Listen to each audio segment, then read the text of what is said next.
Another Vlogger video, I believe. Yeah.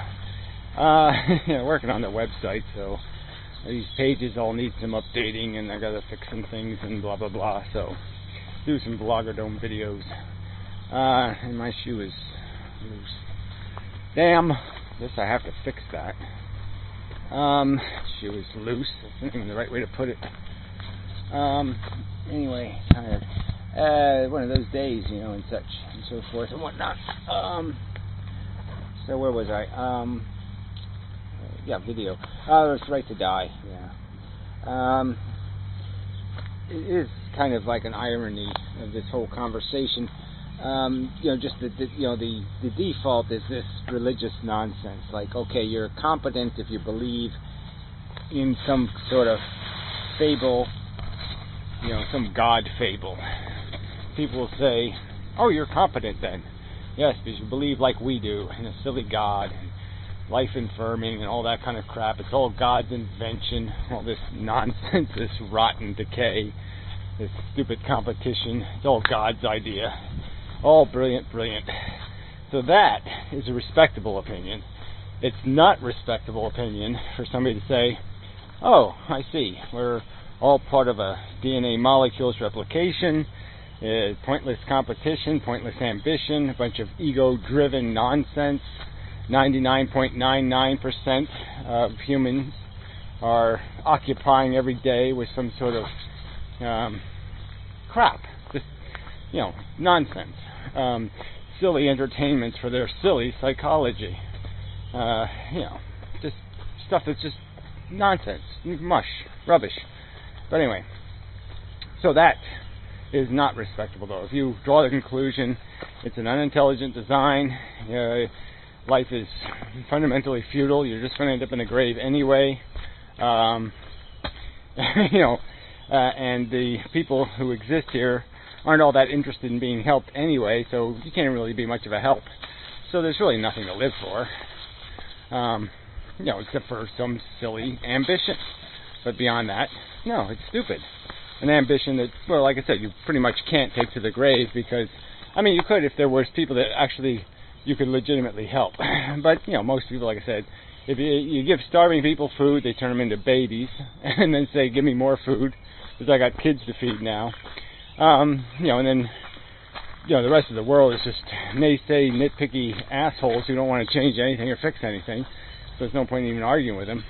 So, I mean, I'm just saying that it seems perfectly rational that somebody would draw the conclusion that life is rather futile and stupid and pointless, and you're just setting yourself up to die, so you might as well just get over with. And that is irrational. Psychotic, crazy. It's crazy talk, you know, by society's definition.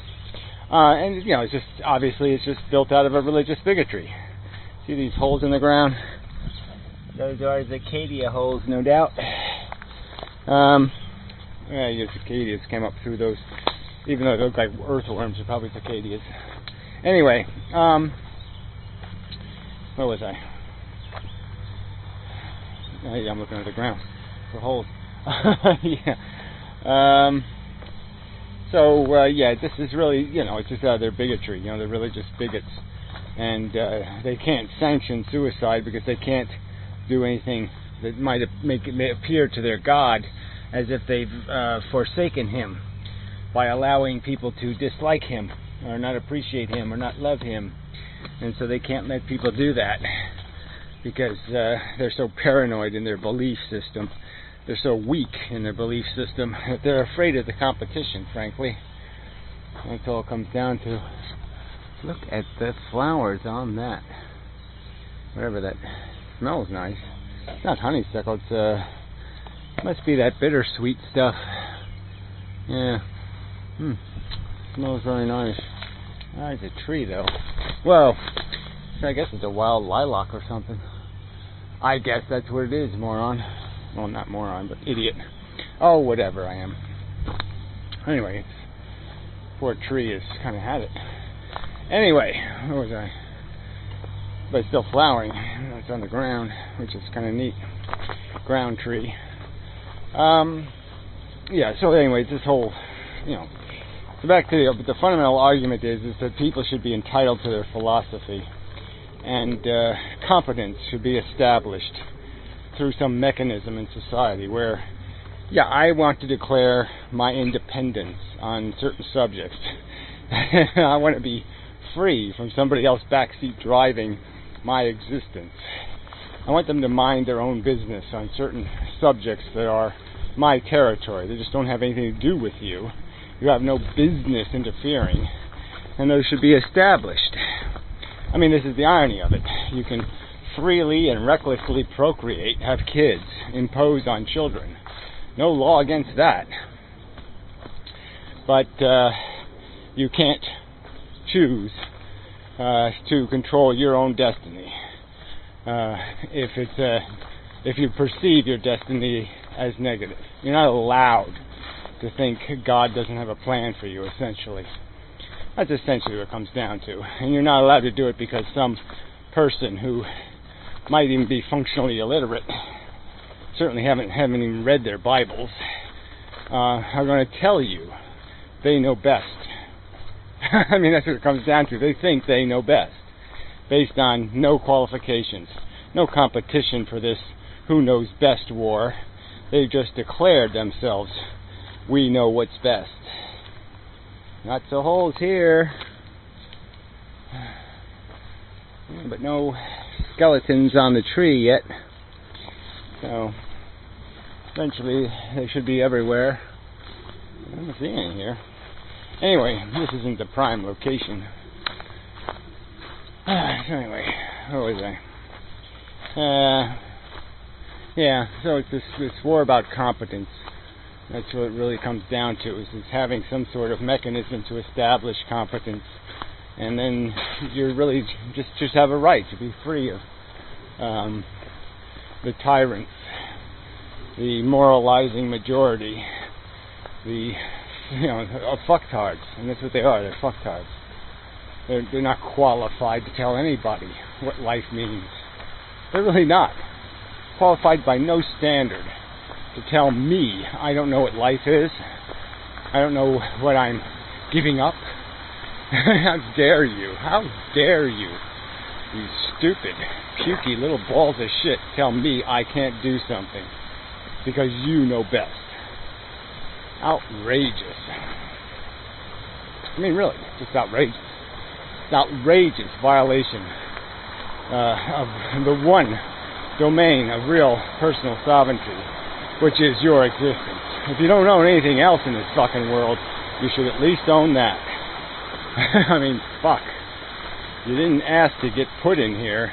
You certainly should have control over how you get the hell out. So this isn't even an argument that should have to be made. If it was a rational, if the human race, if human societies had any decency at all, this would not be an argument you had to make. But they are indecent morons. They don't even understand even the fundamentals of ethics to be able to violate people this way. Just disgusting. Disgusting. There's no other word for it. It's disgusting. It's an abomination against logic, reason, intelligence, fairness, decency, honor. There's just nothing good about what's going on here. So anyway, the bottom line is, all these right to die laws are meaningless mush. They don't do any good for the cause. They make people think the problem's solved when it's not. They're predicting that in the new New Jersey law, maybe 20 people will qualify a year. 20. This isn't a solution. And it's the exact opposite of a solution. It's a sellout. And yeah, screw it. But screw. Okay, there's nothing to say. You violate somebody's right to die. It's essentially violating, in my opinion, it's a crime of equal gravity to violating someone's right to live. There's absolutely no distinction. You're murderers. You're murdering people's integrity, their dignity, their fundamental right to tell themselves, to judge themselves what they will do with themselves. And you can't get more fundamental than that. They have a right to live free of your slimy, disgusting fables. You live your fables and leave others free not to live them. Anyway. Oh, just makes you say, boy, did they ever deserve a kick in the ass. The human race can't die hard enough. Just can't. It's such a putrid organism. Like I said, there's not one civil society on this planet. Not one. Anyway, enough said. Until next time. Such. So I guess fuck you. Right? You're probably worth a fuck you. If you're one of them. Yep. One of the common people. Common bigots. Ignorant bigots. Tyrannical bigots. Tyrannical bigots. That's all you are. Yeah. Till next time. And such.